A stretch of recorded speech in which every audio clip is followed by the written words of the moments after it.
The town of Kisangani lies in the northeast of the Democratic Republic of Congo, or DRC. It's the country's third largest town, with a population of about 600,000. Traditionally a centre of commerce, it serves the region to the east. But 10 years ago, diamonds were discovered in the area, and before long, all sorts of interested parties were coming to town. Even the bicycle taxis were doing brisk business. But the recent civil war put an end to hopes of prosperity, and the town fell prey to shifting political and military alliances. In March this year, Ugandan forces crossed the Choko River and took up positions controlling the northern borders of Kisangani. It was here, from the Choko Bridge, that they were to launch an offensive on the Rwandans, their erstwhile allies against the DRC government.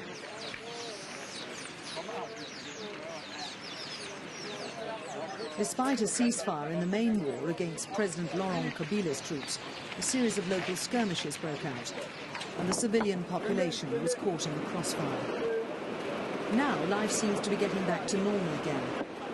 But the sight of children playing in the river belies the terrible cost of the fighting that flared up in June, only 2 weeks after a UN-brokered withdrawal plan. With the citizens now going back to their homes, the United Nations Observer Mission is hoping the peace will hold. As Lieutenant Colonel Khalid Khan explains, their soldiers have no mandate to intervene. These troops which are coming here, they are not coming here to fight a war. They are coming here to assist the local authorities in maintenance of peace, which has already been agreed between various factions. Now, till such time, all these factions are fully convinced that they need peace here. Nobody from outside can enforce peace onto them. The rebel faction known as Rassemblement Congolais pour la Démocratie, or RCD, currently hold the town. They're suspicious of the motives behind the Ugandan intervention. C'est une guerre fondée par les Ougandais. Au lieu de venir nous aider, ils se sont plongés sur les commerces du café des diamants. Ils ont voulu difficile de délibérer et tout ce qu'ils voulaient faire ici chez nous. Nous avons des preuves, même là où ils sont avec nos frères congolais, il y a toujours des mascarades qui se passent. Ils se plongent dans l'histoire des diamants, des divisions. Vous savez, si vous avez la politique de division, c'est une mauvaise politique. Si vous divisez les gens, vous divisez les Congolais entre eux, vous créez des petits groupes. C'est suite à cela qu'il y a eu la guerre ici.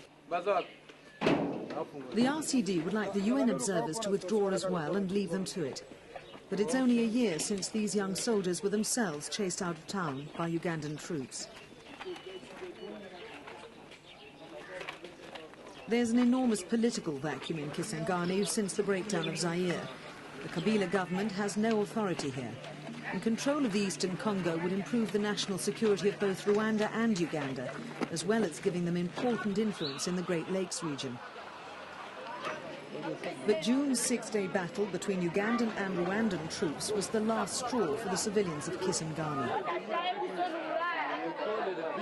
600 non-combatants were killed as the shells rained down, and the damage is only now being assessed by outraged residents. Ils se sont affrontés et sans considérer la population, sans considérer les habitants de ces quartiers. Ils se sont tués, ils ont détruit des maisons, détruit les hommes. Donc ici nous avons connu des dégâts énormes, c'est-à-dire des dégâts humains, matériels, dégâts de toutes sortes. The Congo River, just outside Kisangani, is a broad artery cutting through the tropical rainforest. When the conflict broke out, thousands of people from the town took to the river to escape the fighting. They settled along the riverbank, waiting until it was safe to return. But in recent weeks, most have gone back home. At one time, there were 10,000 people taking refuge in Yasuku, 25 kilometers away from the town. Those that remain are camping where they can in the tiny fishing village. They're surviving on what little food they have until they feel safe to return to their homes.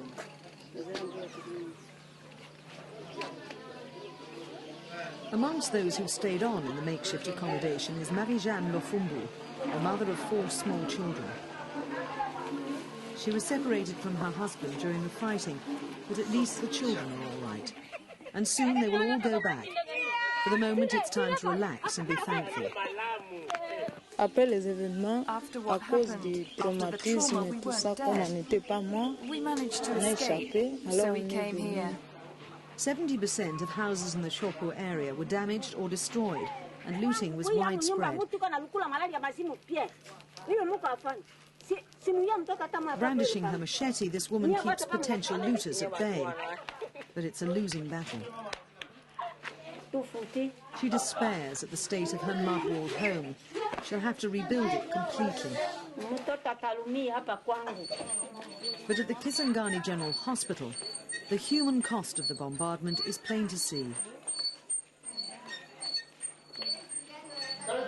Hundreds of civilians are still being treated for injuries sustained in rocket and mortar attacks.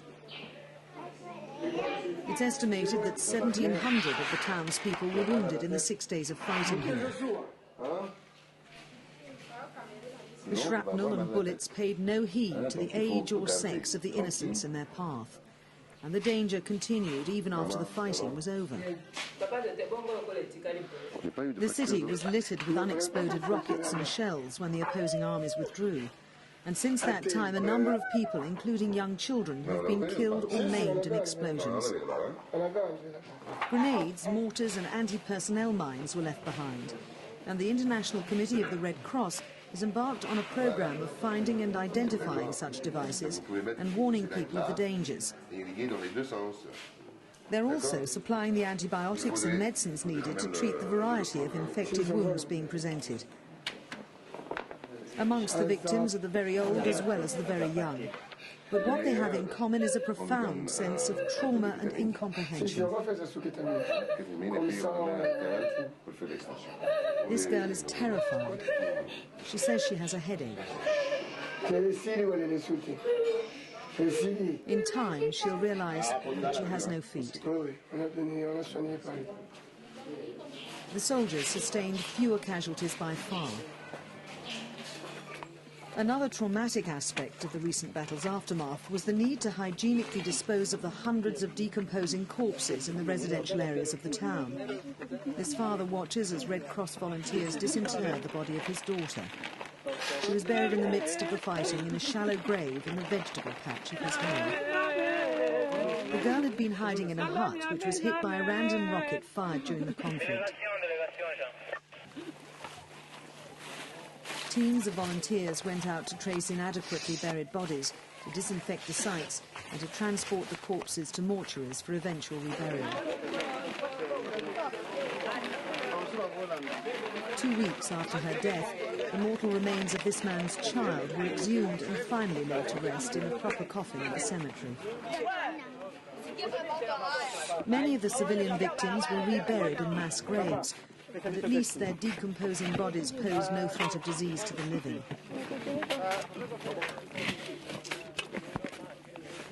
And as they buried the last of the casualties, it was time for the people of Kisangani to try to resume their lives.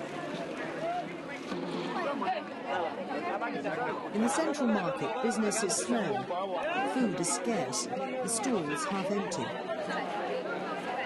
A bag of rice costs 3 times the price before the war. It takes a wheelbarrow full of cash to buy one. But there's precious little to buy or sell here.